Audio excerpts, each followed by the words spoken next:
রবিবারের দুপুরবেলা কি করছি বলো তো? বুঝতে পারছো দেখে কি কেউ যে এটা কি আছে? এটার মধ্যে আছে কাঁচা মিঠে আম কোড়ানো।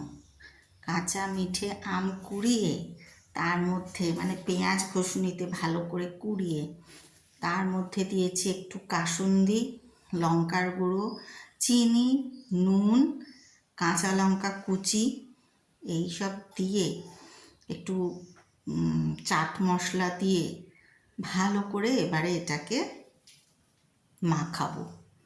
আস্তে আস্তে করে ভালো করে সব দিকটা চটকে পাটকে মাখিয়ে দুপুরবেলায় বসে বসে মা আর মেয়েতে খাবো। এত লোভ হচ্ছিল আজকে বাজারে কাঁচা মিঠে আম দেখে, কি বলবো। অনেক দিন এরকম আম মাখা খাইনি।